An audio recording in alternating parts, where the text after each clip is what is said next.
And we'll also use it for the minutes as well, because my admin isn't here today. So he will do the minutes for me in the next couple of weeks, which we'll then send out. So if you could all make sure I've got a copy of your email in the chat, that would be brilliant. And anything you want to share throughout the session, please feel free to make use of the chat and share any documents, links, ask questions, anything like that. But we will be sharing that afterwards. And sometimes just to be mindful that we can sometimes see direct messages between people as well. So I'm Betty Tyler, as I've said, and I'm just going to go around. And if you could just let me know your kind of name, organisation, and what you'd like to achieve from the Safeguarding Forum. What do you want out of it for yourself and your organisation? So I'm just going to pick people as we go, if that's okay. I'm going to start with Steve Haig. Hi everybody, most of you will know me, I think, from the Safeguarding Forum. I'm Steve Haig, Community Development Manager with the Smile Foundation, and I manage the East Riding Council funded community development contract. Fabulous, thank you, Steve. Susie from Home Start. Hi everybody, yes, I'm Susie from Home Start in Goole. I think what I'm hoping to, sorry? Yes, carry on, sorry, carry on. No, I was just going to say, I think what will be, it's always nice to meet people and see what everybody's up to, but I think it's useful to share what we all know, so we're not reinventing things ourselves, and all just work together really for the ultimate aim. It's always good. Brilliant, thanks Susie. Jo Sanders. Hi everyone, I'm Jo Sanders and I'm from the Hinge Centre in Bridlington. I think for us, what Susie said about all coming together to share practices to ensure that duplication isn't taking place, but you know, safeguarding is top of everybody's list, I think, and if we can all share practices and maybe new ways of doing things, or link into some training opportunities and things like that, then that'd be great. Brilliant, thank you, Jo. Charlotte. Hi everyone, my name's Charlotte Dunstan and I'm from Home Start Hull. So we work with volunteers who support families in their own home. They offer practical and emotional support in the family home for any families with children under 5. So I work for Home Start Hull, but I cover the Beverley area. I'm the organiser for Beverley, which now covers supporting families at DST Leconfield as well.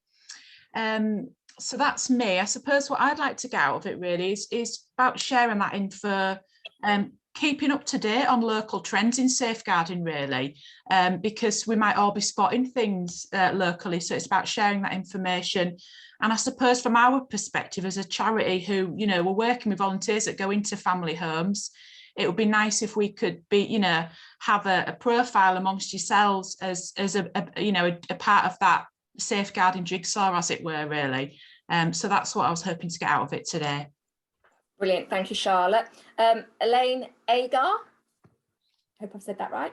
You did, thank you very much. One of the first person that did. Hi everybody, I'm Elaine. I'm from the Alzheimer's Society. I'm a service manager. I work across the whole of East Riding, but also Scarborough, Whitby and Rydale as well, so quite a large patch.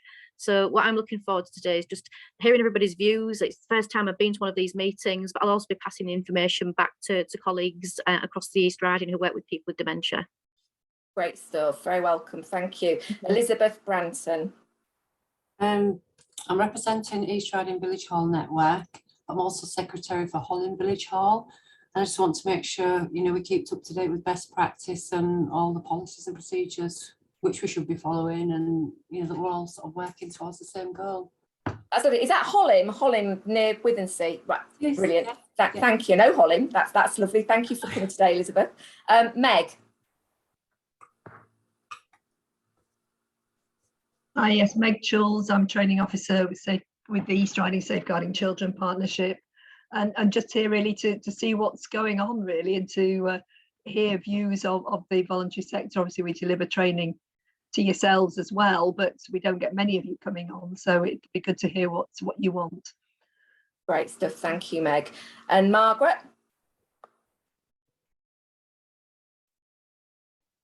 Hello, I'm Margaret Wood. I'm the East Riding Safeguarding Children's Partnership Manager, and today I really want to network and support the forum and every agency involved in the community around safeguarding, and I work with Meg, and hopefully we can learn from each other.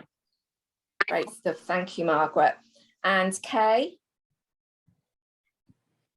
Hi there, I'm Kay. I'm with East Riding Village Hall Network and have the same needs as Elizabeth in that, just keeping up to date with everything. What I'm most interested in is how you embed the culture so that it becomes fundamental within anyone's organisation. Mm-hmm.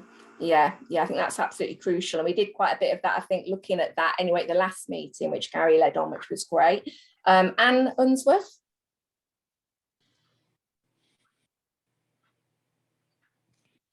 I couldn't find my unmute button then. Hello, my name's Anne Unsworth. I work for SASH. We're a charity that works with 16 to 25-year-old young people at risk of homelessness. We have 2 services, our emergency night stop service, and we also run a longer term supported lodging service for young people that need extended support to move into independent living in the future. We've just we won funding from January this year for 3 years to work within the whole of the East Riding area. So I'm new to that area, so I'm sort of putting myself out there a little bit to try and gain local links with people. There's a couple of people I know already in here, which makes me feel a lot better. But also, I think you might be aware of my colleague, Jackie Pulling. We do a job share. Jackie works Monday and Tuesday. I do Wednesday, Thursday, Friday. And I think our manager, Kirsty Clark, used to attend these previously. So she sort of put me in touch with you. And the biggest thing I'm after today really is to see if there's any links for safeguarding training for regarding adults and children, safeguarding for our volunteer house. We've not got anything currently to put out there for them. So that would be great if anybody can send me any links to that. That'd be wonderful. Thank you. Great stuff. That's brilliant. Thanks, Anne. That's really helpful. And I think, yeah, I'm hoping that we can definitely help with that, I would imagine, between us. So lovely. Darren Law.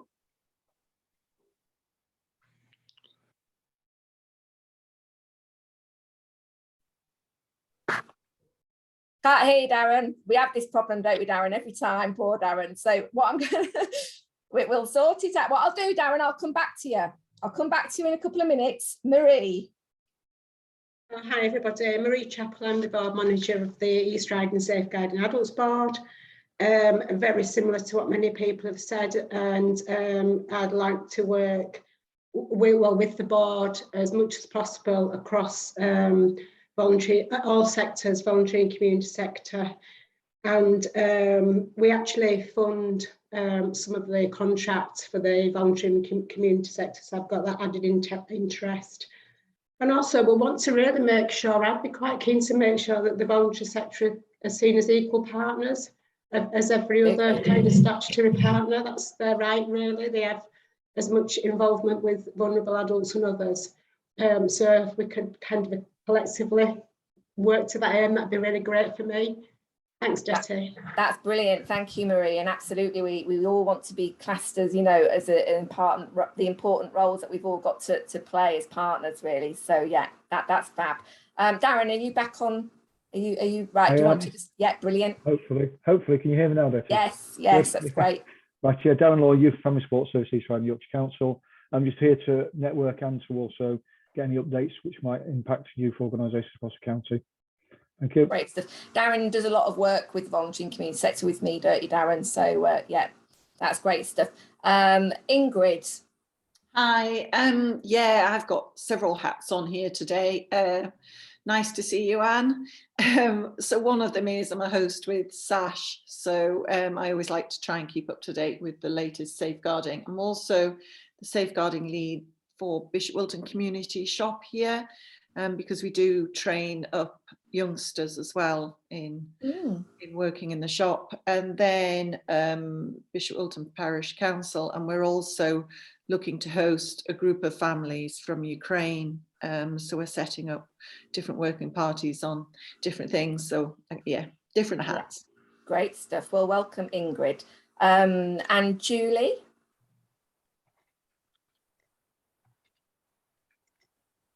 didn't attempt my surname then.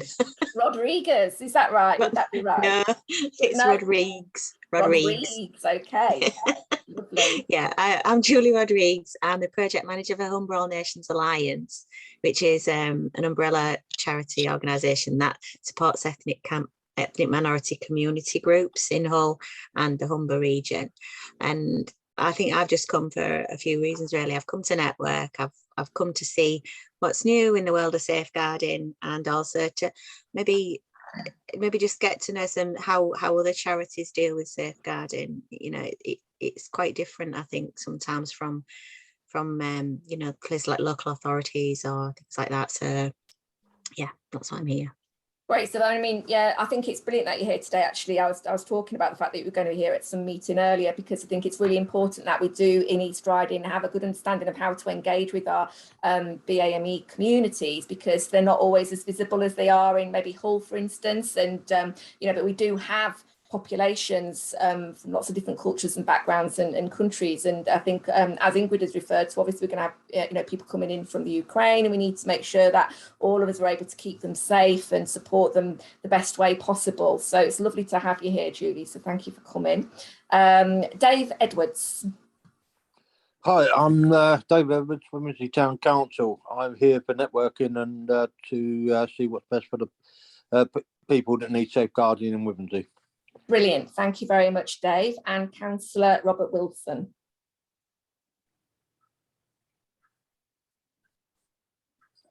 Well, we can come back to you there, Councillor, because you're on mute. So I'm not sure if you're able to hear me. But just for any of the new arrivals, just so that you're aware, we are recording the session. It is going to go on YouTube, and it will also be on our safeguarding pages of East Riding Voluntary Action Services.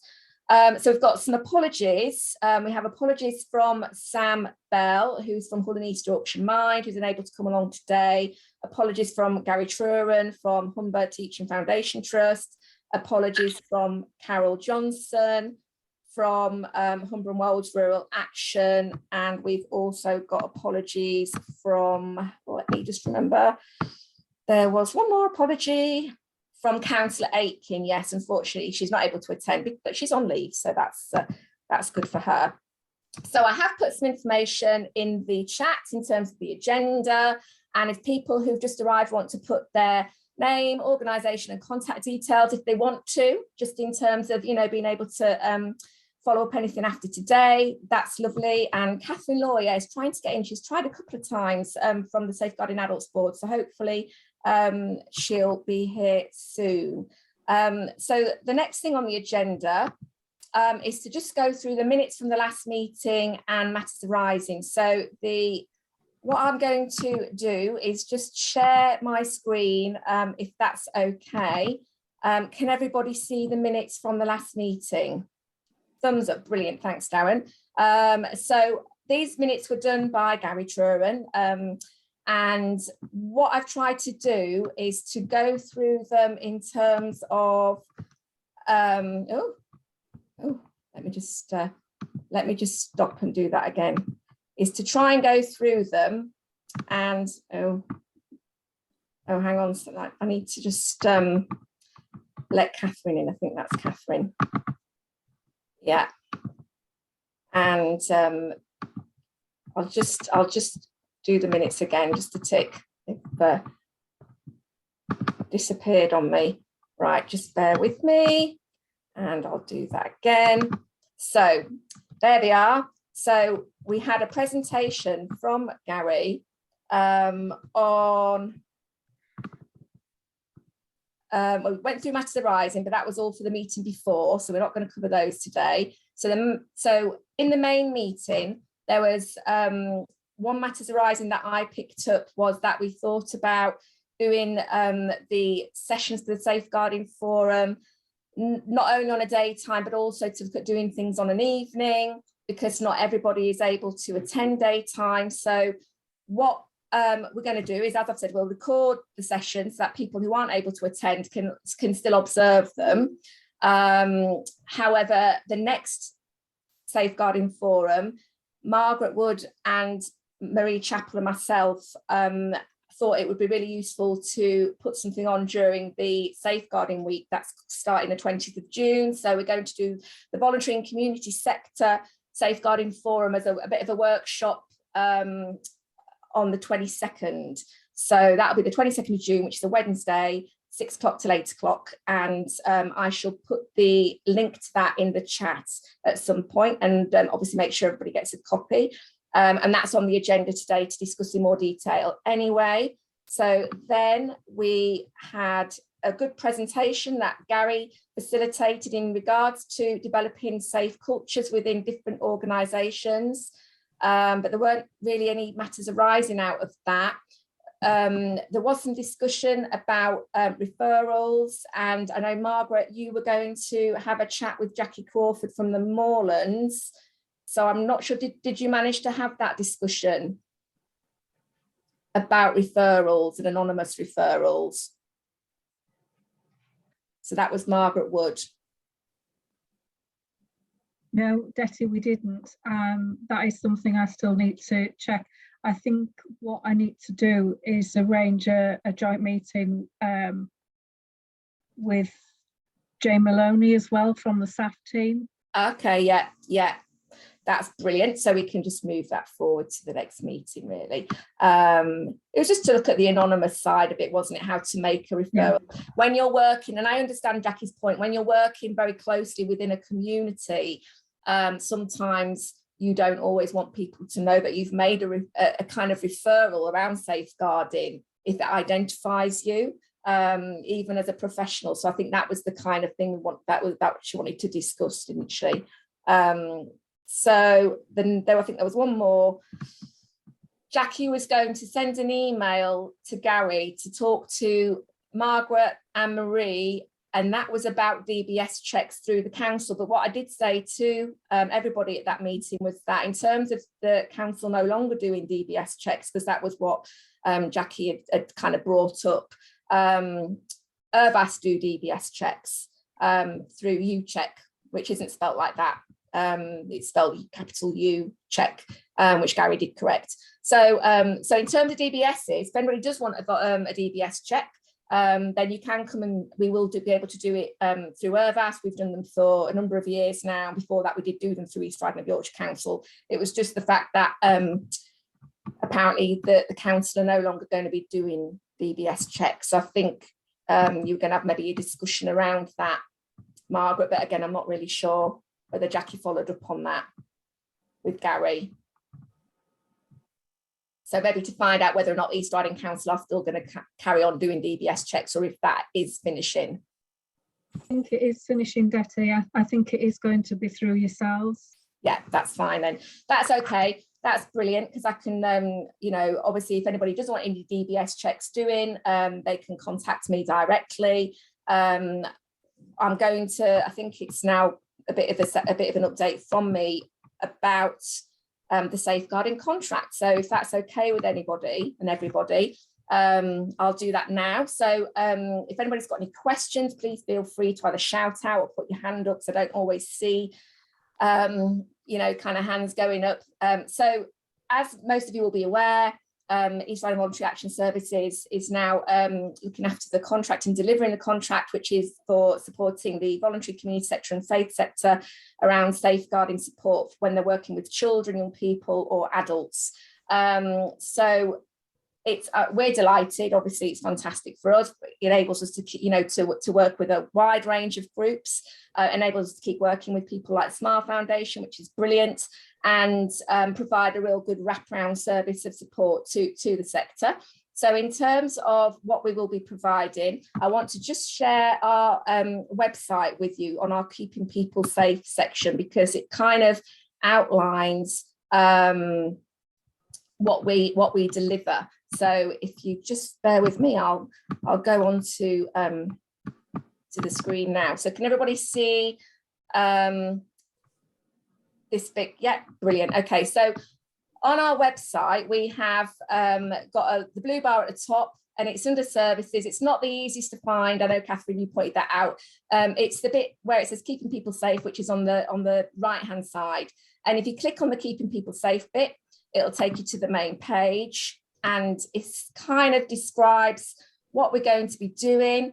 It talks about the fact that we can provide a range of safeguarding policies and procedures, as well as access to the disclosing and barring service, which were the CRB checks previously. We use UCheck, so you can click the link and find out a bit more about UCheck, which is our umbrella body for undertaking DBS checks. We've been doing them for gosh, probably using UCheck for must be about 6 or 7 years. And we do hundreds of DBS checks to volunteers and paid staff within the voluntary sector. We offer a very competitive rate because it's the administration of those checks. Obviously, they're free from the central DBS service to volunteers. However, when you've got to go through UCheck and we've got to undertake the actual checking of it, we do have some costs. But I think for volunteers, I think it's something like, I can't remember off the top of my head. I wouldn't want to say, I think it's about £15 or something like that, and it's about £55 for paid staff. But it is very competitive. So if people want some information about DBS checking, please get in touch with me. Because we do them all online, they come through very quickly. So if there is no issues or people haven't moved around particularly, we can have a check go through within a day and come back. So it is a good service, and we try and make it as accessible as possible. We also provide support to groups around insurance if they're working with adults or children or young people and they're volunteering community sector, because obviously that helps. You need to have your insurances. We are able to provide a range of support via policy templates and related information. We've got access by working with our partners to safeguarding training. I know that's been brought up a couple of times, and I think I know that really, Margaret, you'll probably mention training in your update, and Marie and Meg, it might be good if maybe you could say a little bit more later on about training specifically, as I've picked up that that's something people are really interested in. We're very, very keen to look at connecting people, which again is one of the reasons I hear from you why you're here today, is to meet each other and see what everybody is doing, because it is about how we work very closely together, particularly in such a large rural area as East Riding. When it's not always as easy to work together sometimes, and you don't always know who's delivering what and how you can support each other. So we provide fortnightly e-bulletin, and in there will be a keeping people safe section now. So if you've got any information, please feel free to send it to me and I'll send it out.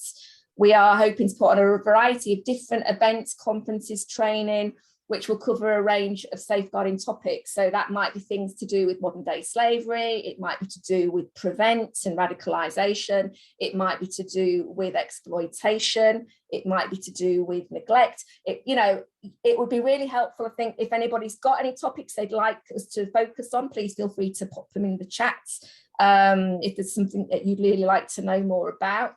But I'm very, very keen that the voluntary and community sector get a really good understanding of some of those wider safeguarding issues that affect and impact on their children and people and adults that they work with. Domestic abuse is a very, very key area, and I'll talk about that a little bit more later because we have another contract that we're looking at, or we're delivering now as well.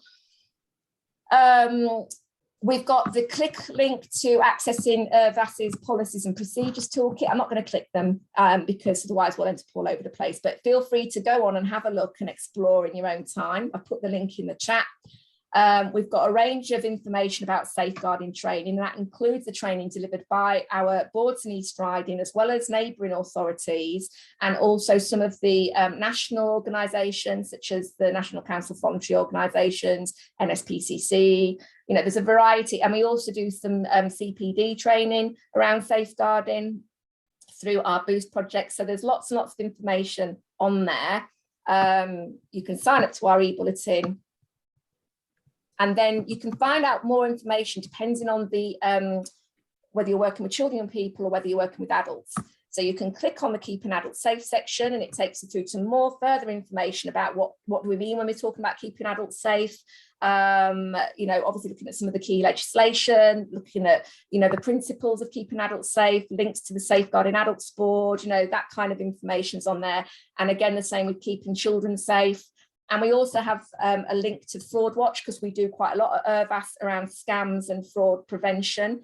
So there's lots of different information and events and training that I think are really important when we're working with members of the public, because, you know, all members of the public are vulnerable, including young people. So I think it's, you know, definitely worth having a look at Fraud Watch. And you could become like a champion for supporting, you know, people around preventing scams. So there's all sorts of things that you can share. We are going to have on this section as well the recordings of the VCSE Safeguarding Forum. This is where it will sit, and the minutes, and we will just keep putting them on there. So if you miss anything, feel free to go back on there and you'll be able to pick it up. Okay. Has anybody got any questions before I stop sharing? Does anybody want me to click on anything? Hi, Detty, it's Steve. Just a quick question around the people you're using for training. I don't know if you were copied into the email from Gary, but Gary says that he's still going to be here and able to provide training. So will you be linking in with that as well? I've got a meeting with, yes, I did see the email, and I've had a you know, a bit of communication with Gary. He couldn't come today, unfortunately, so he sends his apologies. And I'm meeting with him on the 5th of May at 4 o'clock, hopefully, to have a chat with him to make sure that we're really complementing what we're doing, and so that it doesn't confuse the sector as to who's doing what, because that's really important. But I'm you know, it's great to have additional support provided to the sector. We just need to make sure that it's linking in well, and everybody's aware of who's doing what, and it all makes up part of the offer. So I'm going to have a good chat with Gary about exactly what support is being offered through Humber, and then obviously, yes, we will be sharing it accordingly. But I think it's probably quite, although it's continuing on from the work that he was doing previously, that I'm imagining there'll be a few slight tweaks and changes. So so we need to just have a bit of a chat about how we can support each other with that, and obviously support the wider sector. So yeah, the other thing I meant to mention as well, while I talk about the safeguarding contract that Irvas is delivering, is that I am going to make a slight tweak to the terms of reference, because terms of reference were agreed at the last meeting. However, because there's been a change in contract holder, I'm just going to amend it slightly to reflect those changes, because it will no longer be Humber looking after the Safeguarding Forum, it will be Irvas. So obviously we need to just make some slight amendments, which I will then share with everybody. We will keep them on here somewhere so people can have a look at our terms of reference and be happy with that. So before I stop sharing, is everybody happy with the website? And, you know, we are happy as well to any suggestions, thoughts, improvements, anything else you think would be really useful to have on there. I think we'll probably end up having some sections that are very much about topical based safeguarding. So, you know, as we start to do more around kind of communicating some of the larger, wider issues that I've mentioned already, such as exploitation or, you know, trafficking, modern day slavery. Marie. Yeah, hi, thanks, Detty. I just think it'd be useful to, we've got a website, Safeguarding Adults Board, and it'll be useful for us to share activities via our websites, make sure we're complementing each other. Absolutely. And so we can probably just work together to make sure our websites are really effective. So just that, really. I mean, we've got links to your websites on ours, and I know Catherine very kindly had a good look, and Margaret's had a good look at the websites as well, to make sure that they're, you know, correct for a start in what we're saying. But yes, we do want to make sure we've got those links to your website, and please feel free to put our links on your websites as well, just to make sure that wherever voluntary sector may go to visit, they can easily find the support they need. And again, you know, Steve, if you can link anything through the Smile Foundation to our website, that would be brilliant, because obviously you've got the general voluntary community sector support contract, so it'd be really good for you. Yeah, also similarly, if you would like to share the minutes and things to us, we can put them on the VCSE portal, so we get all the foot traffic then picking stuff up. Yeah, I'm more than happy for, especially if you're an infrastructure organisation, to share minutes, to share links, to share the videos, whatever. But I mean, it'll all be on our Keeping People Safe page. So if you want to just share the link to that page, that's absolutely, I'll leave it with you really. But yeah. One of the things I wanted to mention as well is we're very pleased that we've also been awarded the contract to be the domestic abuse lead representative role. So I am the lead rep for the voluntary community sector in East Riding in terms of domestic abuse, and we are going to be recruiting a support officer to assist me with that role. But the idea behind it really is about how we can really engage and support our voluntary community sector to deliver and provide more domestic abuse support and services to the public and people, victims, survivors, families, and perpetrators really as well, in terms of how to try and work with perpetrators, you know, to really tackle the issues around domestic abuse in East Riding. And ways that we're going to be looking at doing that is looking at what exists already in East Riding. So it's really, really good to have you here, Joe, from the Hinge, and to have Home Start here. And obviously a lot of the adults charities, you know, working with adults, because I think it's about how we raise awareness of the services that exist and how we can maybe provide more support to you to be able to, you know, support your service users and beneficiaries.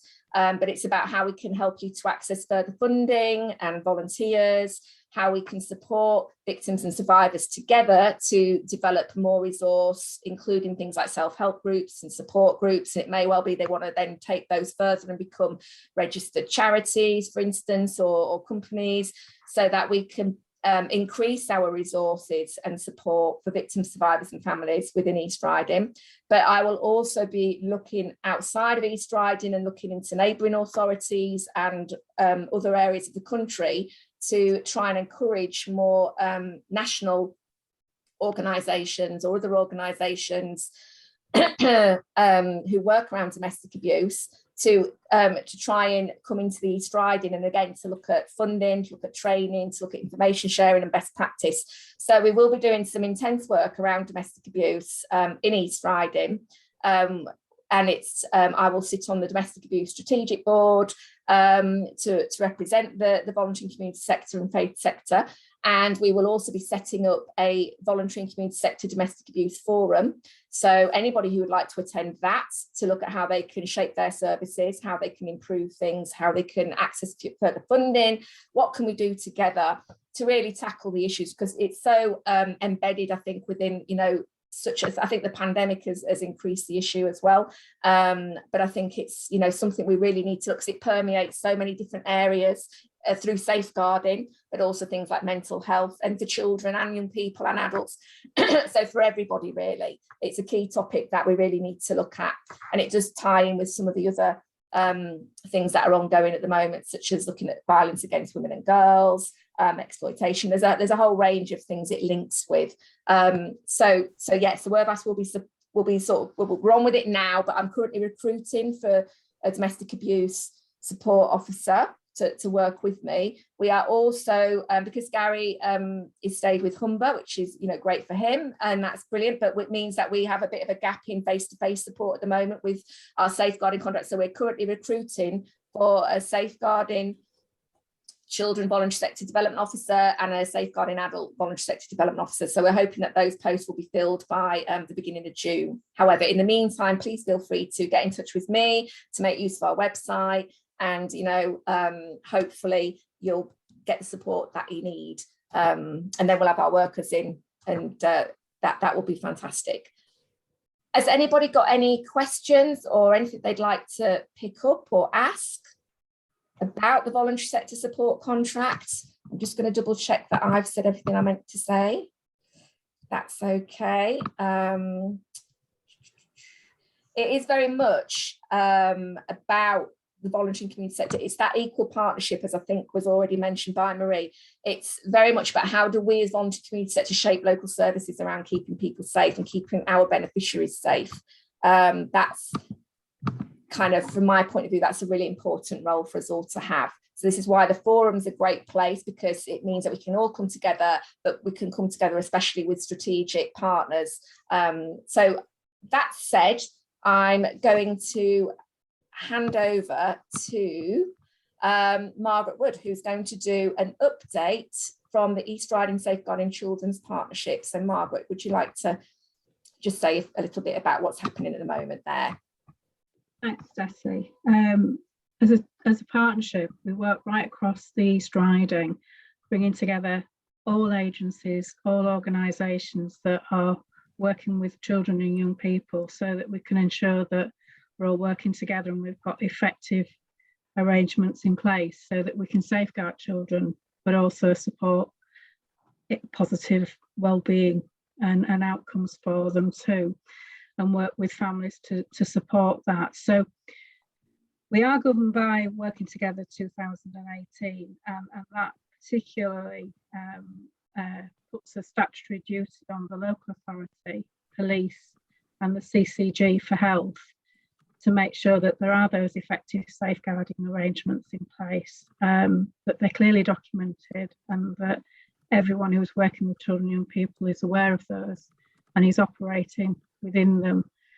So part of the partnership's role is to make sure that there's an awareness of those arrangements, that there's an understanding of what safeguarding is, and that how people can respond, and that there's an understanding of the effective and clear pathways to support in place. So that safeguarding unit has a safeguarding partnership has a business unit, which I'm the manager of, and we make sure that we work together and support the partners to deliver on that, but also to learn from reviews, to do a little bit of audit work, to challenge each other where things are not perhaps going right, or where there's some good practice identified, to make sure that we share that and that we can develop that learning and that understanding and really good practice around safeguarding across the partnership.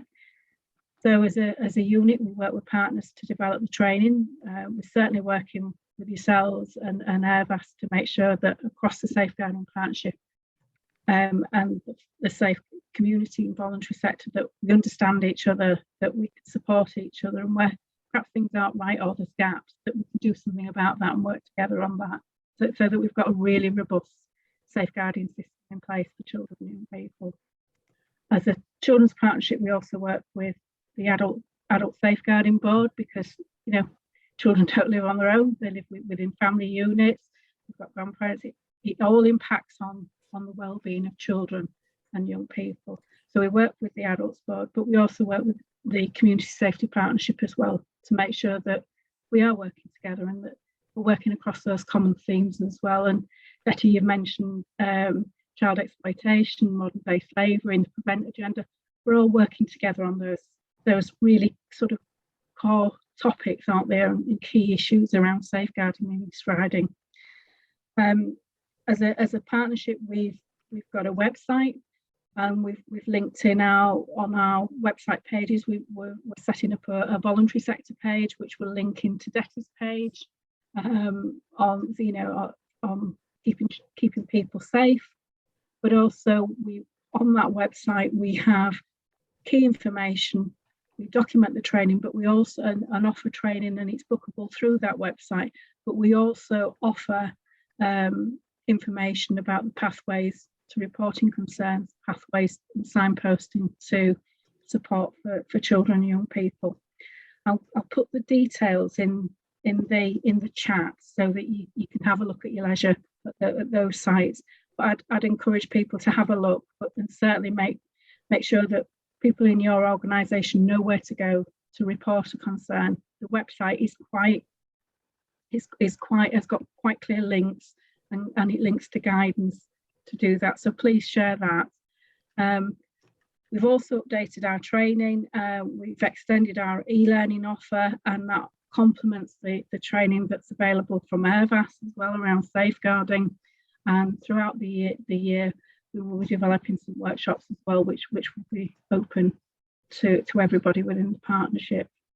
The other thing, Detta, you've mentioned, haven't you, the Safeguarding Week. I'm working with North Yorkshire and York Safeguarding Children's Partnerships and the adults boards, including Marie and Catherine.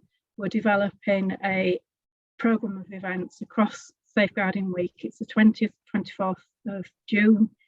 There will be some really good speakers on key safeguarding topics, and obviously there'll be some that will be very pertinent to the voluntary sector. So as soon as we've got that programme finalised, we'll obviously promote that across the partnership and through Airbus as well, and through this forum. So I think in a nutshell, I'm really looking forward to working with you all, and we can develop that good practice. Yeah, I'll put those things in the There's a question from Darren. Just to clarify, Margaret, is the training on safeguarding children's partnership, is it free for voluntary and community sector? Or is there any costs incurred? Just to pick that up while he's mentioning. Our core training at the moment is free. Great stuff. For the voluntary sector. That's brilliant. That's great stuff. Meg, is there anything you want to sort of mention from training? I'm just conscious, obviously, of your role as trainer. Is there anything that you would like to pick up following Margaret? I think Margaret's pretty much covered it, just to promote the e-learning, which is available, and we've got a new platform, so people need to register again with that. So, you know, and a variety of courses on the e-learning site. It's a much more limited offer that we've got now, but there is a link to our website on your website and what's available up until the end of June. That's all that we've got at the moment up until the end of June. Yeah. Things that might be worth some of you thinking about is the vulnerability and risk to young children course, working together, our core offer, which just looks at kind of how we work together to safeguard children. Yeah, and you mentioned domestic abuse, so we've got domestic abuse impact on children and a course on using the domestic abuse risk assessment tool, the DASH tool, coming up later this month. Then the courses around child neglect and the use of the graded care profile tool as well, which is a tool for assessing neglect. And then finally, one on hidden harm. So I was looking at parental substance misuse and mental illness and its impact on children. Great stuff. A few courses to look at there. I mean, I'm sorry, Margaret, carry on. I'm just struggling to get the whole document into the chat. So could I ask you if you would email it? Yeah, if you want to send it to me, and I will email it round with the minutes. That's great. I have put the link to the online training from East Riding Safeguarding Children Partnership in the chat. So that's specifically training. One of the things that I noticed when I had a look at it the other day is that we don't call, you know, the e-learning that was kind of the introduction. It's got a different name now, hasn't it? It's called something different, isn't it? It's not level 1 and level 1, level 2, and level 3. Yeah. Okay, that's brilliant. So yeah, there's a lot of training. If you go on the Safeguarding Children's Partnership website, you'll see all the training that's on there. And what I would say is that when my two staff members are in post, or whether it's one staff member doing both jobs, you know, we'll see. But there will be training being put on for voluntary and community sector, and that is likely to be a mix of online and face-to-face. So as soon as they're in and settled and able to, we shall start delivering different kind of safeguarding training specifically for voluntary and community sector, which will complement the safeguarding training that's provided by the partnerships and the board. So what would be useful, I think, for us is to get an idea of what kind of training you might like that may not already be available via the online offers provided by Safeguarding Children Partnership and also the Safeguarding Adults Board. So if there's anything specific that you would like, it may be, as has already been mentioned, about developing healthy cultures around keeping people safe in your organisation, or it may be about something completely different. But if there's something that you would like to explore and look at, then please pop it in the chat or email me afterwards and let me know, because that is something that I would then discuss with the boards and the trainers and see what else there may be as well that's being delivered that could pick that up, even if it was maybe from kind of different organisations, you know. So it depends what it is really. So if there's anything specific you'd like to know more about that you can't find information about at the moment, or would like it delivered differently, because you maybe don't want to access online training, for instance, or it might not be in your area, then please let me know, and we can then start looking at developing our training offer to the voluntary sector through the staff that we recruit. Jessie, I'll send you the partnership newsletter as well, because the latest one has an update on the partnership training, particularly the extended e-learning offer. Brilliant stuff. Yeah, I know. I got one I got a newsletter the other day, and we've sent that out. Oh, haven't that's we, in our lovely. That's e-bulletin? what Yeah, April one. yeah. Because I know we've sent that out the other day, because I think it's every quarter you do a newsletter. We try to do one every quarter, yes. Brilliant stuff, yeah, and they are great. They've got lots of really great subjects and topics and numbers, you know, all those kind of things we need to know. So yeah, please send that. That goes out in our e-bulletin, guys. We send that out. Okay, so thank you very much. Has anybody got any questions for Margaret, or comments, or for Meg, or wants to say anything about the partnership or the training or anything, children? Okay, no, so we shall move on, if that's all right, to Marie Chapel, who's going to do an update from the East Riding Safeguarding Adults Board. So Marie, over to you. So in terms of the introduction to the board, very similar to what Margaret said. However, our partnership is around, our board is around working together to protect vulnerable adults from the risk of harm. So we have a statutory duty to do that, and ours is the Care Act. And our 3 statutory partner organisations are the local authority, the police and the NHS, which is through the CCG. But we have lots and lots more partners than that, absolutely loads more, up to about 26 actually. So we work across a really big partnership. We have 3 subgroups that deliver all our work on behalf of the board. We have a website which I'll put in the chat, which has got lots of information on. We also do a newsletter, more as and when at the moment, because we've got a bit of a resource constraint at the moment. We've got a couple of vacancies, but the next focus for our newsletter will be for Safeguarding Week, so we'll make sure we do one just prior to that week, which will contain the programme of all the activities and lots of other information. We're funded by 3 partners, the local authority, the police and the NHS, and we have to provide evidence to them 3 organisations about the delivery of our strategy and our business plan. And in particular, I have to write, well, it's more of a bid, it's a programme bid to the Police and Crime Commissioner to get that funding. So we don't just automatically receive a bunch of money to deliver our strategy.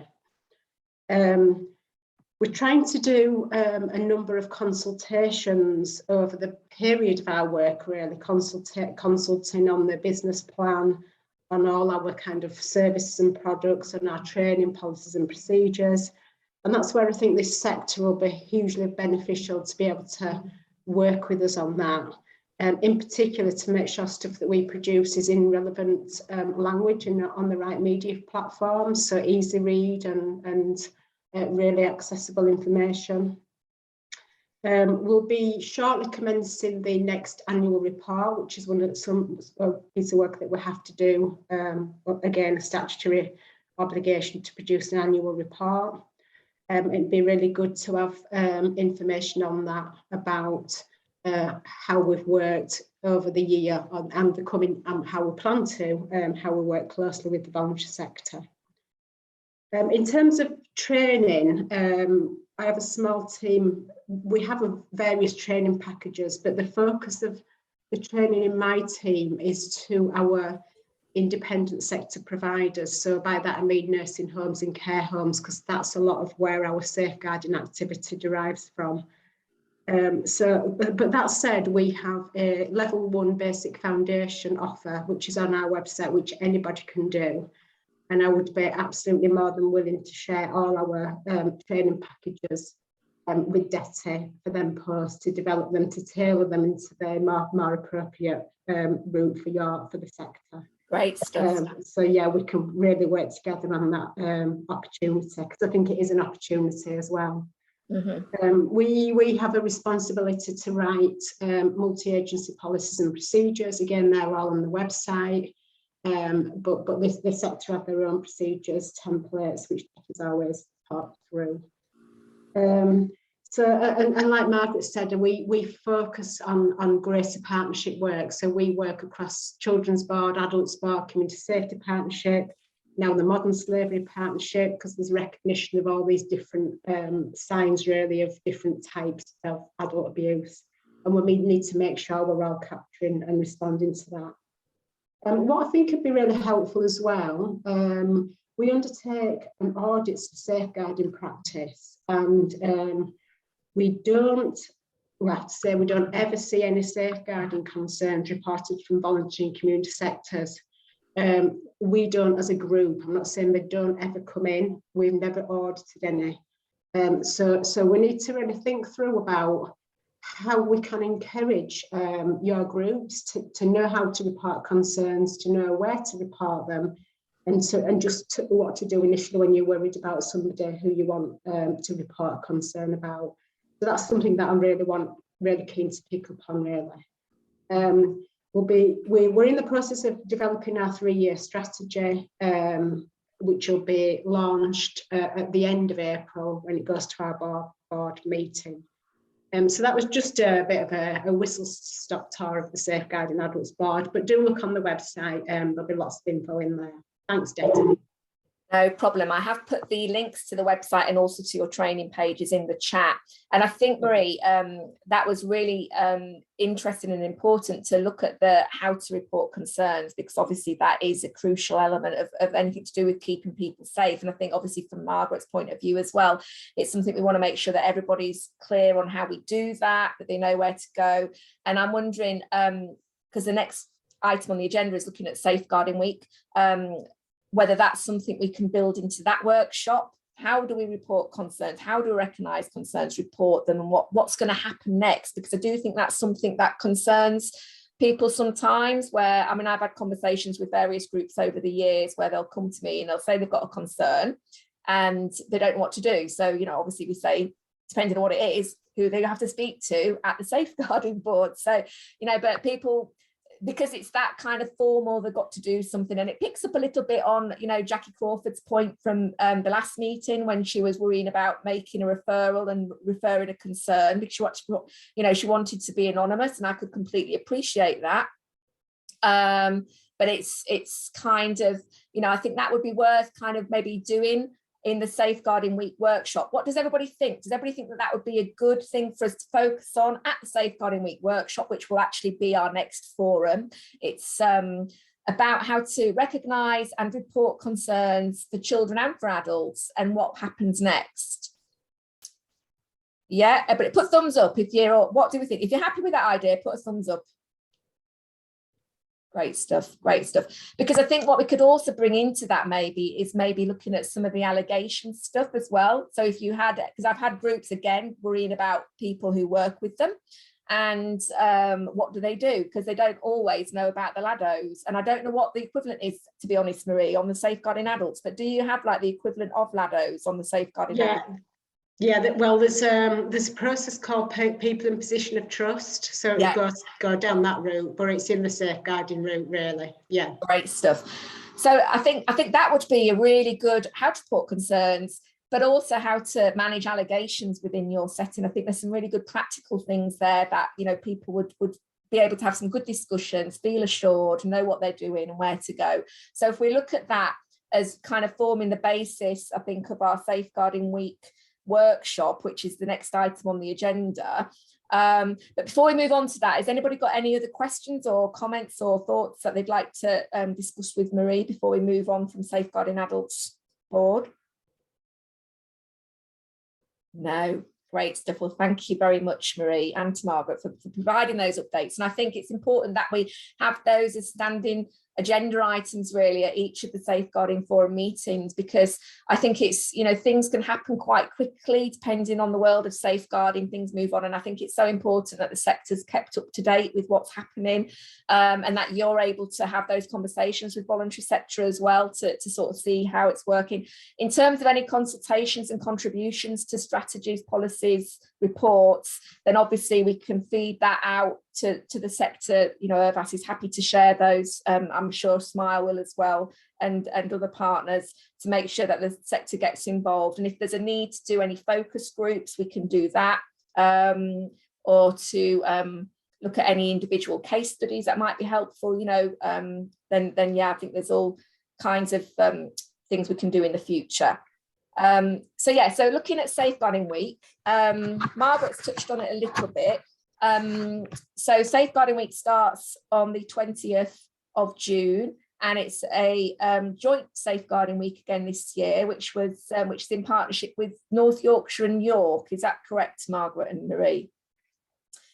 Great stuff. Do we, I mean, we want to put on a voluntary and community sector workshop, which we just mentioned. So we will look at bringing into that about reporting concerns, managing allegations, probably some consultation around things that you would find really useful moving forward as well. And we'll have those updates from the safeguarding partners and the board and the adults board as well, because it will be our forum. So it will be our official forum, but we'll have those as the topics we cover too. So if that's possible, Margaret and Marie, could you arrange maybe for somebody from the safeguarding teams, unless you're able to do it yourselves, to maybe come and talk in detail about things like the allegations, or unless you're happy to cover it and the reporting concerns? Either or, I'll sort it out with somebody. Yeah, for the adults. Yeah, great stuff. We'll look at that, Detty. Yeah, I'll have a chat with you outside, and we can finalise an offer, can't we? Definitely, that's brilliant. I will put a link to the how to register for that workshop. I shall it'll go out in the minutes, but I'll try and find it and stick it in the chat as well, because it's ready to book onto now, but it will be going out with the wider Safeguarding Week offer, and I think there'll be Eventbrite links, won't they, Margaret? There will be. What happens is North Yorkshire Police host an Eventbrite platform, which they will put all the sessions, all the programme of events onto that platform, and people will just book through that. Yeah. Catherine's got a hand up, Getty, by the way. Catherine's got a hand up. Yeah, Catherine, do you want to? Sorry. I'm just thinking about because the Eventbrite, you'll have already have a link for that, won't you, on Eventbrite now? I think if you wanted to be part of because what happens with the Safeguarding Week is that they have one link for an Eventbrite, which takes you to all the different things that are happening during that week. So I think if you have a separate Eventbrite, that's fine. But but it'd be nice to encompass it within the. Yeah, I don't have, it's not an Eventbrite I've got. Mine's just my Zoom register in advance. So it's just the registration, but we can leave it until it comes out. We'll leave it until it comes out through the main Eventbrite link, and then we'll share that with everybody, and then you can book onto it via the main central Eventbrite link, if that's okay. If you want to do it that way, it's fine, because I think that's because Devon's already got the about financial abuse session. Yeah. So he's there's a kind of Zoom link there. So if we can add the Zoom link directly, that's fine as well. You want me to put that in the chat now, because I've got the Zoom link for the next session. Yeah, we probably need a bit of maybe. I mean, shall I send you the template and just maybe get a bit of blurb around? I've got all that. Yeah, we've already done that, Catherine. We've already done do you mean the template for the Safeguarding Week? Yeah. I'm just conscious that is it the one that you've done, Margaret? Sorry, it's not one that I've done, I think. I think we probably need to chat outside of the meeting just to go through what we've got and the links, because I haven't set up any links for any of the children's sessions yet, because I'm not sure how to do it, Catherine. So I'm hoping that you can advise me on that. Right. And I think we need to just sort out how we work through the Zoom links as well. But I know Maeve in North Yorkshire Police wanted all the links passing to her within the next week or so. You've passed that to her, Eventbrite. Yeah. Sorry? You've passed the voluntary sector one onto her, because it was in the template that I sent to you. So she's got that link. So what we'll do, everybody, is we'll wait until the actual menu of training sessions and everything comes out, and then on there will be all the different training, which will be brilliant, because there'll be lots of things to that you might want to book on for. But one of those sessions will be the voluntary sector safeguarding kind of workshop, which will really be our next forum, and that will cover the things around reporting concerns and managing allegations and updates. And that will be the 22nd of June at 6 o'clock till 8 o'clock. So there's the date for your diary, and then we'll just wait and share the links once they're out with everything else. Then it stops any confusion, I think. But nearer the time, we shall just make sure that, you know, you get that link in the you know, invite, and it'll go out nearer the time anyway. Okay, so keep your eye on the e-bulletins. That's what I would say. Lovely. We are also doing in the Safeguarding Week, we are also doing a workshop with young people, because a lot of what I do, apart from this kind of service, is Youth Voice and working with groups that work with young people in the voluntary sector and partnerships. So we're having a session for young people, and that is the Tuesday, 21st of June, 6 o'clock till 8 o'clock, and it's called Being Safe, Staying Safe. And we're doing it with the Youth Work Unit, Charlie Busher, and it will very much be focusing on raising awareness of risky behaviours for young people, giving them some interactive scenarios to explore when they would seek help, where they would go, what they would do next, what might stop them getting help. We will maybe look at things such as online safety, maybe sexual harassment, maybe substance alcohol misuse, but we are going to have some conversations with our young people at a meeting in May to decide what kinds of things they'd like us to cover, to base those scenarios on. So that will be a session in Safeguarding Week for young people from across the whole area. So I'm thinking of, you know, yourself, Anne and Joe, working at the Hinge. You know, you may well have some young people who would like to be part of that. And if you know, we will share, it'll be part of that menu of activities going on during Safeguarding Week. So yes, please feel free. It will very much be developed and led and managed, you know, working with young people as well as being for young people. So the age group will really probably focus a bit more on secondary school ages. I think it's going to, because they tend to be the young people we're already working with around Youth Voice. They tend to mainly be kind of 10 plus. We do obviously go up to 25 as well for young people who may be more vulnerable, maybe with SEND or maybe leaving care, that kind of thing. So sort of what I know that some of the topics they're very, very focused on at the moment are mental health, emotional well-being, but that's linked with things like bullying, hate crime, sexual harassment, you know, there's domestic abuse, there's a variety of issues, substance misuse. You know, so we're having a workshop on the 4th of May, and it is for young people to come to. There are professionals there as well, but it's our first kind of workshop with young people to discuss issues around mental health and emotional well-being and how they're linked with keeping them safe. So that's going to be really interesting to see what comes out of that. And we're starting the conversations with them, focusing on a report that young people at Bridlington College did, focused on substance misuse and the lack of support as they feel that they don't know where to go. Although we may as professionals feel that there's lots of support available and we've tried to make it accessible, when you ask the young people, they don't see it like that. So we're trying to, you know, so that's going to get the ball rolling, and we'll have lots and lots of discussions that will lead on to other things, I feel. So so that's, I'm also going to hopefully be looking at some funding to grow that and develop some more work with young people to explore that further. And that's very much in partnership with Healthwatch, East Riding of Yorkshire. So just moving back, so that's the Safeguarding Week. Has anybody got anything else they would like to say about Safeguarding Week or ask? Okay, am I missing anybody's hands up or anything? Nope. So it kind of follows on to the next item on the agenda, which is about Youth Voice and keeping safe. So I've kind of touched on it there, really. We've just completed our elections in East Riding for our members of Youth Parliament and deputy members. And we've elected 4 young people, or the young people elected 4 young people. So we have Freya Edwards, we have Tegan Broomhead, we have Tom Edmiston, and we have Ompriya Petchechwa. And they are going to be getting involved in all sorts of different activities.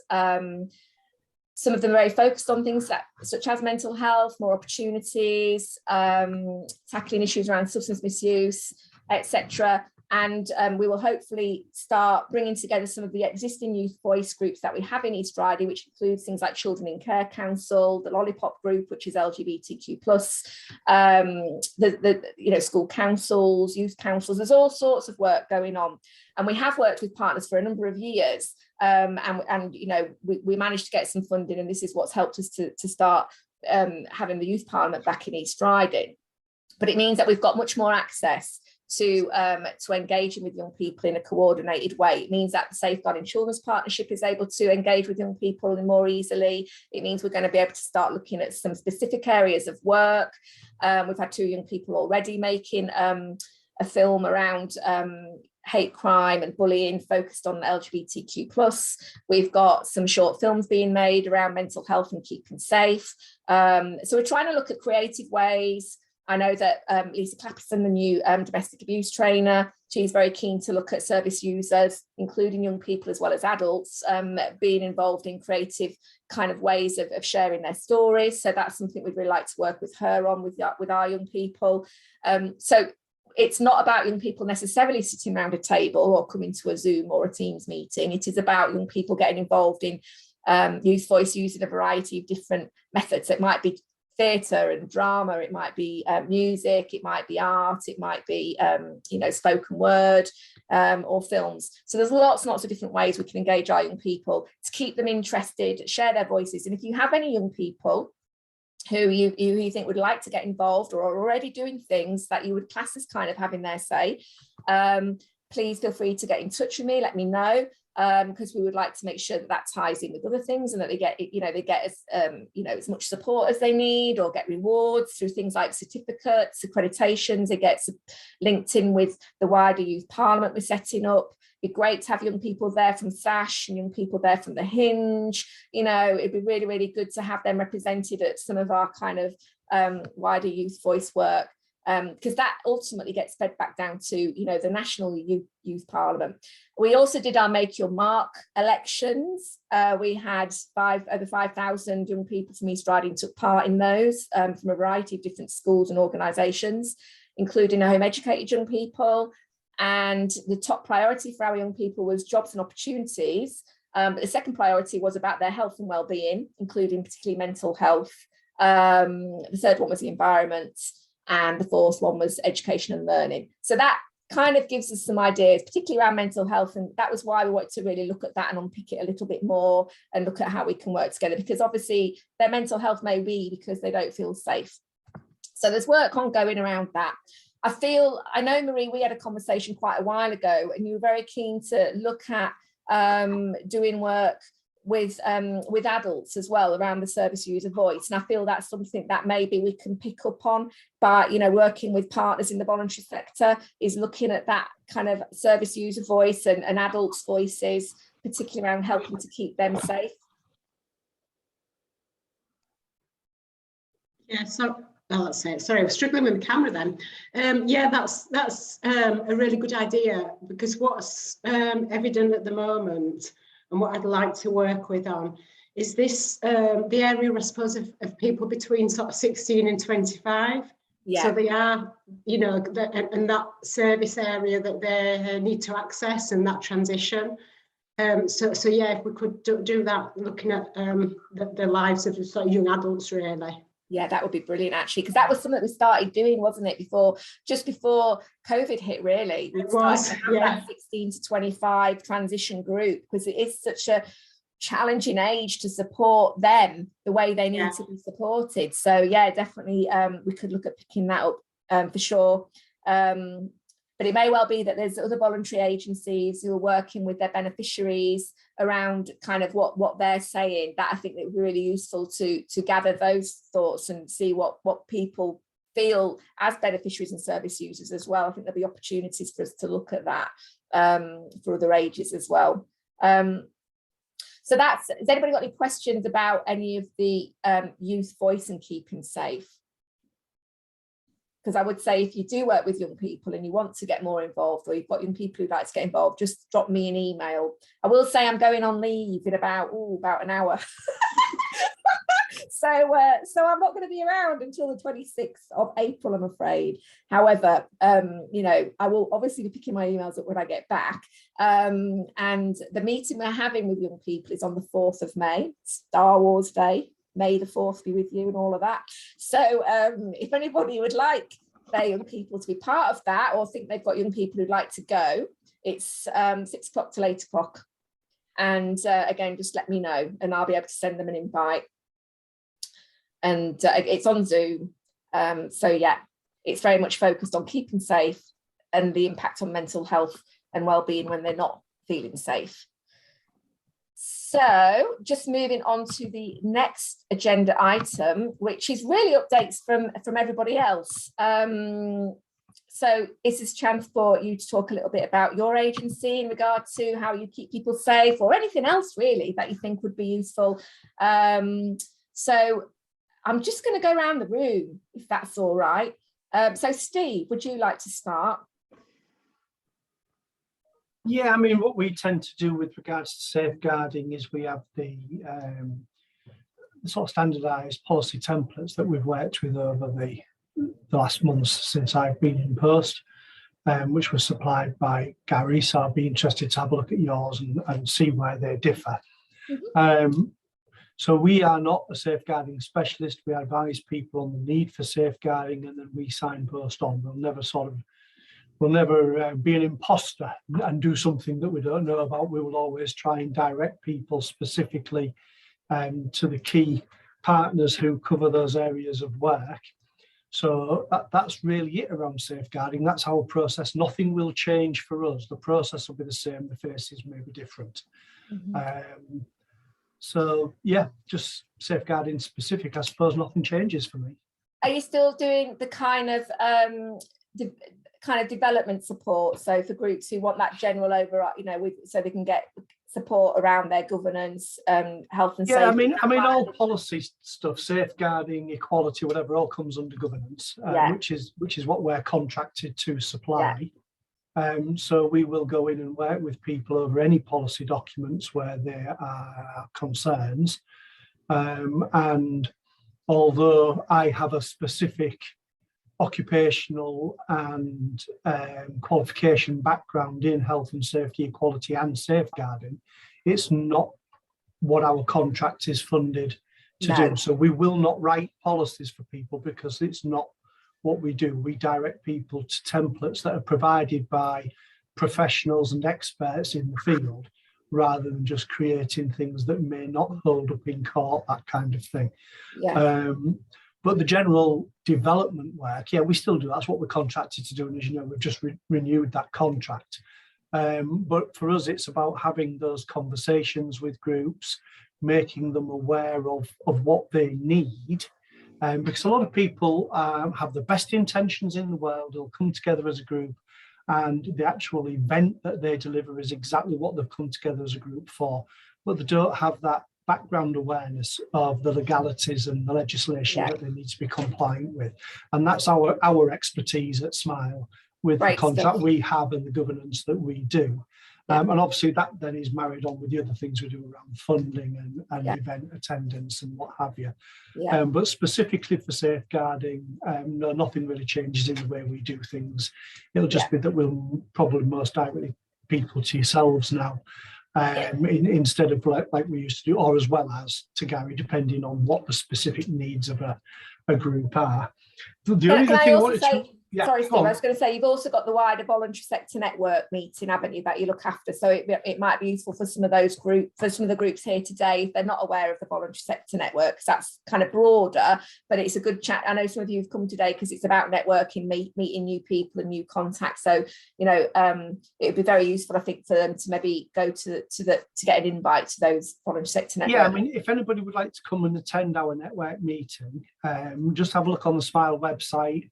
Contact the Smile Hive team through the website, and we'll ensure that invites to the network event are sent out along with previous minutes, newsletters, everything, so that people are up to speed for that. As well as that, we also now have the Crown Building in Bridlington, which it was a former job centre. It's an East Riding Council building. we've taken that on and to provide that as a community hub for Bridlington and the surrounding area. There's many businesses moving into there, or have expressed an interest to move into there as the place is cleaned out and refurnished. But that will provide lots of meeting spaces, digital access for the people of Bridlington, which is brilliant. Airbus are more than welcome to come and use some of that space. We have a hot desk facility in there as well. So if you need additional space for your offer in Bridlington, you're welcome to come and join us. And I suppose the only other thing relating to safeguarding I wanted to draw your attention to, Detty, is I think we need to have a look as a forum around issues of adult social care and safeguarding. Because obviously we'll all be aware that there is a downturn in the number of staff available for adult social care in the home, which means that there are a lot of vulnerable people currently not receiving adult social care that may need it, and those people may end up accessing the services of many of the groups on this forum. So I think future topics we would maybe base some quality time on picking that apart, how members of this forum can support people who are not getting the services that they may require for whatever reason, and the effects on their safety around that. Okay, I think that's really interesting, Steve. I think there's also some issues with workforce generally across health and social care, not just adults workforce. I think probably children's workforce is under a lot of pressure as well in terms of recruitment for social workers, etc. So maybe we could have a look at workforce generally across health and social care for adults and for children, and maybe have a look at that. So Marie and Margaret, are you all right for us to have a conversation and look at how we could put that on as an agenda item, and how we can have some discussions if people think that's something that they'd like to see? Because obviously you're right, Steve, a lot of our voluntary community sector end up picking up some of that. Well, they're working with the same kind of people, aren't they? So it can, what do we think, everybody else? I think we'd probably need some expert advice and input from operational staff. Yeah. Address that. Maybe looking at that. I'm quite sure that on. adult social care staff from East Riding would be more than happy to come to the forum and work with us on that, because I know that it's certainly an area that they have concern in. They know what their staffing levels are.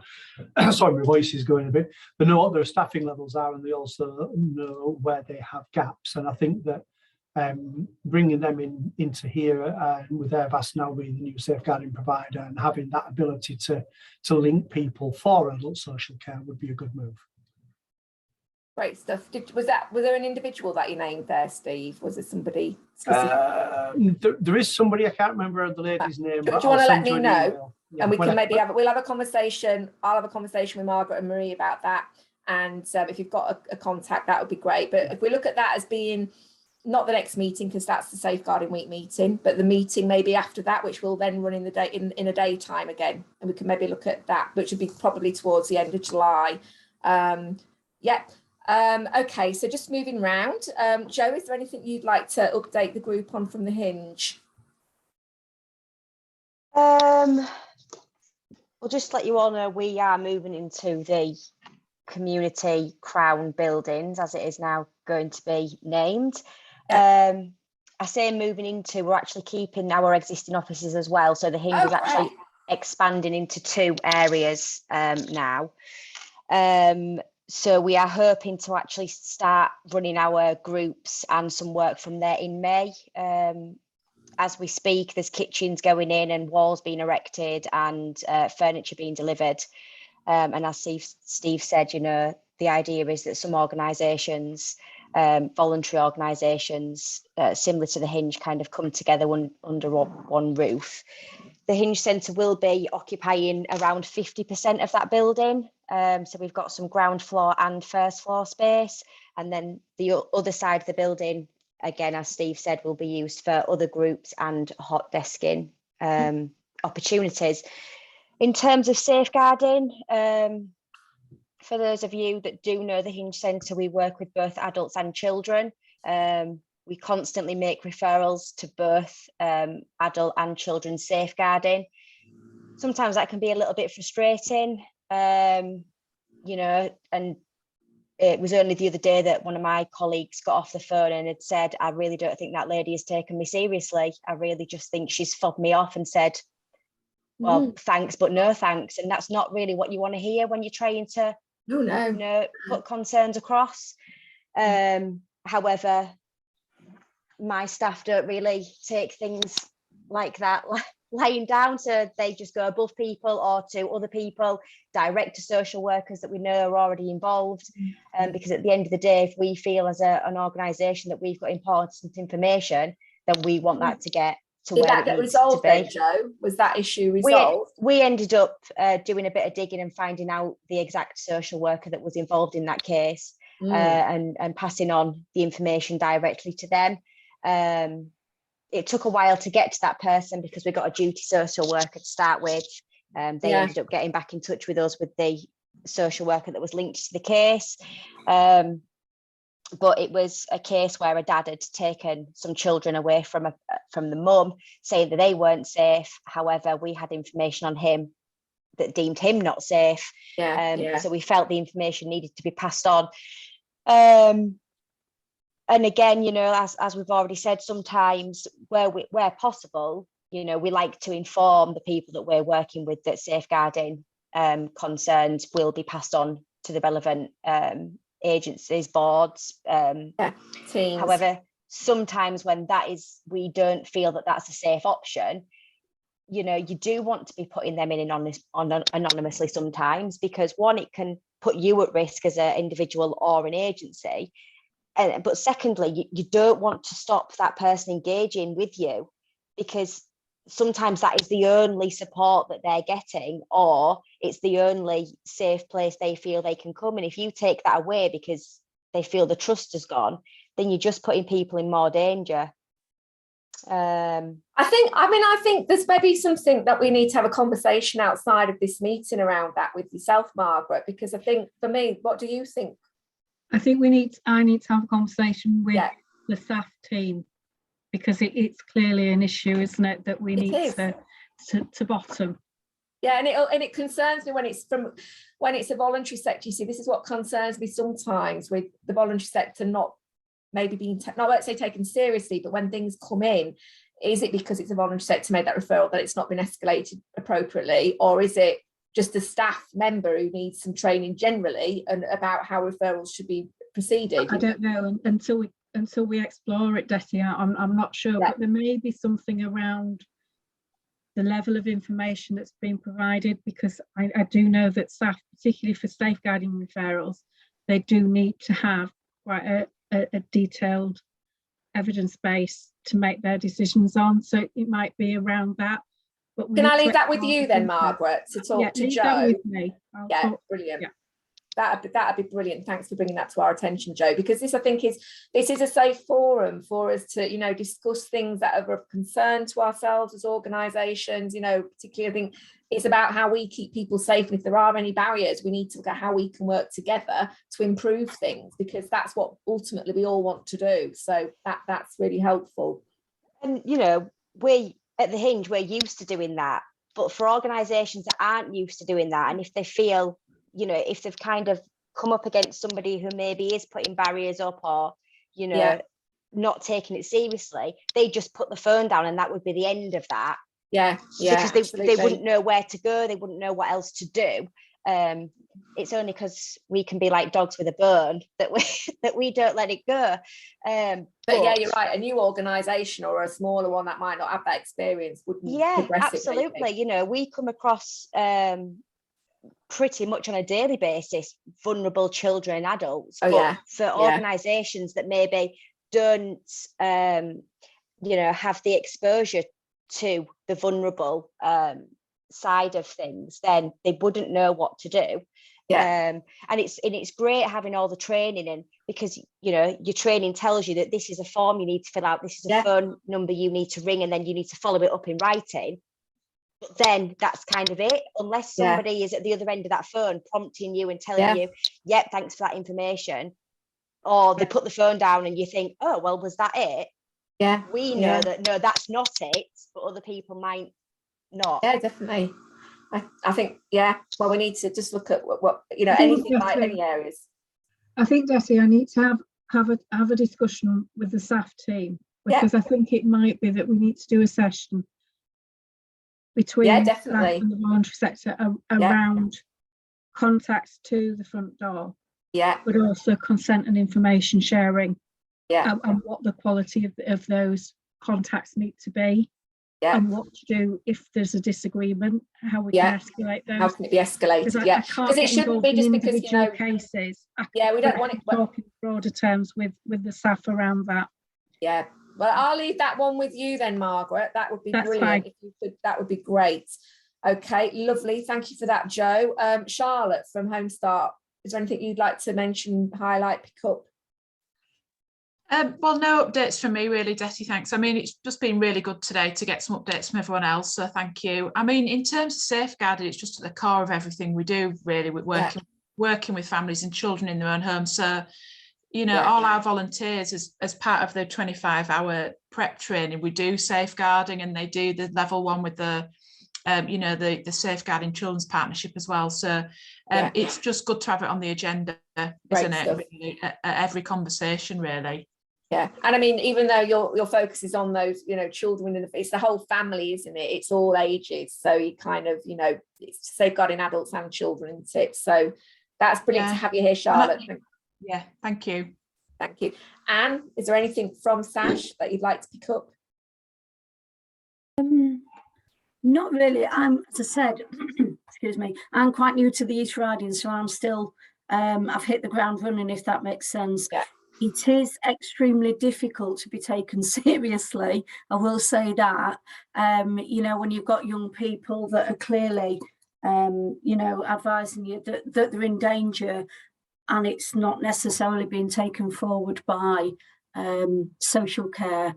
So I do feel a little bit sometimes like I'm banging my head on a brick wall, and I'm chasing other agencies to, you know, to confirm that the young people are safe. If that makes sense. Yeah. We moved a young man due to his age, because he's under 18. The only accommodation we could access for him was a room in a shared house. And then I've had Hull crisis team ringing me, advising that this young man's door's been kicked in, his bedroom door in the house, antisocial behaviour within the house, you know, mental health absolutely in his boots. And it's really difficult when it was the only option we had for the young man. And then advising them, you need to send that through safeguarding, you know, see if the police will back that up. And before I came into the meeting, I rang the crisis team up for an update, because obviously I'm concerned about this young man. Yeah, absolutely. You know, as I say, we are quite new in this new role, but for him to say to the crisis team that Sash are the only people that have ever helped me, that sticks with me. And I think, you know, actually that's massive for a new contract that we've got. You know, and it makes me feel that we are trying to do our best, but it's a difficult situation, isn't it, out there trying to get people to acknowledge sometimes people's need and safeguarding issues. But again, it goes back to that putting the voluntary sector in the equal playing field with everybody else and the respect. And we've tried, you know, this is it's an ongoing battle, I think, sometimes. And I think, Margaret, it would be really and it does cover as well, Marie, that 16 to 25 kind of area that you were looking at, you know, because that is a difficult one in its own, on its own, you know. But then when you do get kind of, you know, barriers from staff in terms of how they're taking on board referrals from other agencies, maybe part of the training that or the meeting or whatever we put together for staff teams around this, maybe they need to hear and listen and meet the voluntary sector and hear the stories and hear the reasons behind why referrals are made, and, you know, and understand the way that we're all working to support, you know, vulnerable people. We're just doing it from different sectors, that's all, but we're all as important as each other. We're all as professional as each other. And I think sometimes that's what it might be worth doing, looking at that, bringing them together. You're on mute, Margaret, sorry, lovey. Sorry, I'm just messaging to try and get somebody from the staff team to meet me after this meeting. Yeah. Because I do want to take this forward, because I think we need to. Yeah. I think it would be powerful for them to hear what what the impact is on the sector, and then the you know, the young people they're working with when they're not getting the response that is appropriate. Marie?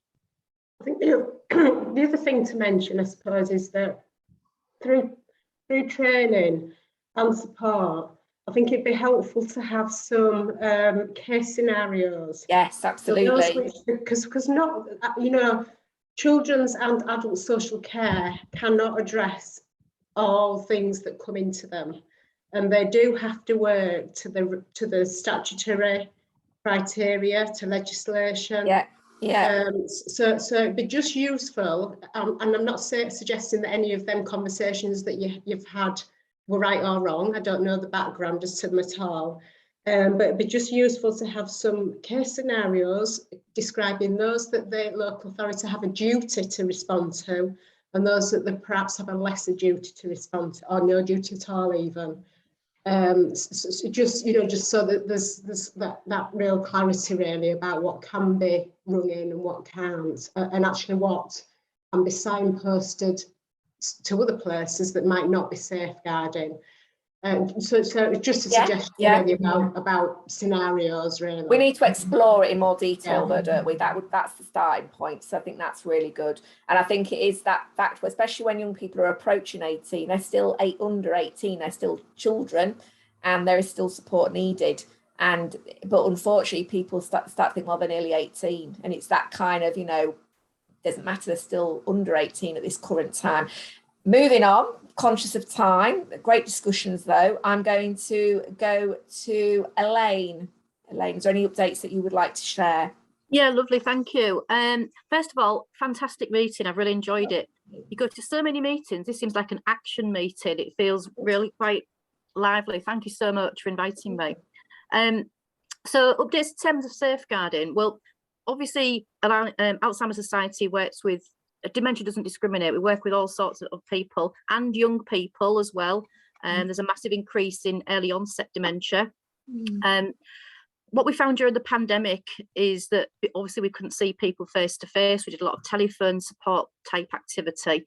The actual referrals increased in terms of safeguarding. People were struggling being at home. It seems obvious, but it's a fact, it happened. We've started to return to face now, and we've got a centralised safeguarding department, which has happened over the last 18 months or so. In the past, each area of each local office, if you like, each area had their own safeguarding sort of system reporting, but now everything is reported to a centralised safeguarding team. They support, they advise, they do the reporting, and then the referrals into East Riding, for example. Each service user and their carer, if we're supporting them as well, they get something called a keeping safe checklist.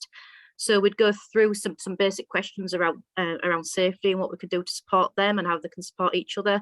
And if we were to do a home visit, for example, is it a safe place to go? Is there a lone working issue? We've obviously got policies around lone working, etc. We've actually got 4 people in the East Riding working across the whole of East Riding. So the 4 people do the 1,000 square miles or whatever it is. We've got an activity coordinator who runs 8 groups across the East Riding, and we're just, for those here from Goole, we're just trying to restart our Goole group. It's going to be at the courtyard hopefully soon. We're just looking for a volunteer to assist with that. And we've also got a new post for the whole of the East Riding again. Sam is doing the whole of the East Riding on 4 days a week, and it's a brain health post, and that's around supporting people to achieve a diagnosis, which again during the pandemic was went down a little bit in terms of people being able to see the GPs and memory clinic, etc. So we've got a good team on board, supported by, I feel, a really good safeguarding department at the Alzheimer's. So I think that's probably all I need to update you on at the moment. That's really, really interesting, and I think it's very interesting to highlight that it does affect all ages. I think that's really important as well. And the fact that you've got such large area to cover with a small team. Partnerships are huge and key, aren't they? So well, thank you very much for that. Julie Rodriguez, would you like to update from Hannah? Don't know. That's great stuff. Yeah, nothing really safeguarding. I was really interested in your DBS, the thing that you're going to start doing the DBSs, because I do struggle sometimes to get DBSs for the staff. Well, we've been doing them for ages, Julie, so just drop me an email or email the office. Probably email the office because I'm off for the next couple of weeks. But if you email office@irvas.org.uk, that they'll put you in touch with the DBS team and they'll be able to sort you out with that. That's fantastic. And just with the training as well, what are the criteria for accessing the sort of free training in East Riding based on our office actually being in Hull? I mean, we do work with people outside of Hull. So is that something that we could do? Well, in terms of the Safeguarding Children's Partnership, Margaret, do you want to answer that one? If you're working with children in the East Riding and you're a voluntary sector, then you can access the training free, but you're also at a good advantage as well, because you can offer very similar training in Hull as well through the Hull Safeguarding Children's Partnership. So, you know, you've got a wealth of training that you can access there. I think you probably need to do both the threshold guidance training. There's a briefing video on our website, and also the whole threshold training, so that you've got an understanding of both pathways of support, whether you're working with children within East Riding. Yeah, Right. No, that's great. Thank you. And Marie, is that the same in terms of safeguarding adults as well, do you think? The level 1 training, which is available on the website, is accessible to absolutely anybody. So I think staff need that level 1 awareness initially. I mean, we can discuss any that's more advanced than that, but anybody can access ours. Yeah. Great stuff. Great stuff. And we've also got on our keeping safe section, we have like all the neighbouring authorities, so you should find North Links and North East Links on there as well. So because you cover Humber, Julie, so really sort of looking at all the different pathways for referrals and raising concerns and things like that would be useful for you to have. When it's the face-to-face training and the work, when IRVAS starts delivering, when our staff are in post, then obviously yes, you're very welcome to attend, and it will be free, and we'll be putting it on around the place. So yeah, great stuff. Yep, that's great. Thank you. Fabulous. Ingrid, would you like to update from yourself? Do you know what? I don't, because I'm not really a provider. I'm more of a user, but I have to say it's been very interesting listening to where all the what you can access and where from. I've got a great big list here now. Great stuff. Lovely. Thank you for coming along as well. Darren, is there anything that you would like to share from your point of view? No.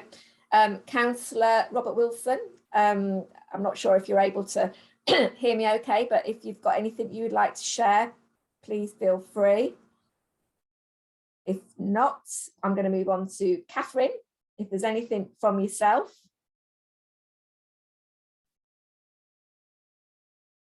I don't think there's anything particularly. I think we've discussed Safeguarding Week, and a lot of things that I'm doing involved in have been covered already. So fab. Well, that's. I think that's everybody done their updates, and there's some really interesting things in the chat and links. And Steve's put in there about registering on Beacon, which is Smile's portal for support and advice and information. I think the final items on the agenda, we're looking at future agenda items. So I think in terms of the very kind of next meeting, which will be the one on the 22nd of June, we've got some good topics there, which will be the reporting concerns, managing allegations, and having more of an interactive discussion around what groups would find useful for the future in terms of maybe some training events, maybe a conference, maybe it's a variety of things that I think we can pick up there. And the one after, which will probably be towards the end of July, but before summer holidays and everybody goes away, we'll pick up Steve's point and look at, can't remember now because my eyes gone blank, but it's recorded, it'll be in the minutes. Margaret and Marie, what were we going to be doing? We were going to be looking at social care teams, health and social care teams. That was rights and recruitment and that kind of thing. Yes, brilliant. So if there's anything else people would like on future agendas, please let me know. But the standing items will be, I think, minutes and matters arising, updates from the Safeguarding Children Partnership, updates from the Safeguarding Adult Boards, updates from all, and then 1 or 2 kind of key topics to explore, if that's okay. So is there any other business from anybody? No, brilliant. Okay then, so everybody, I will see you all on the 22nd of June. We'll send you the minutes, the recordings will be on our website. We'll send you the minutes from this meeting as soon as they're ready, and we'll send you invites when we send out the list of what's going on in Safeguarding Week. And in the meantime, have a great Easter, and lovely to see you all. Thank you so much for your contributions. It's been fab. So take care. Bye.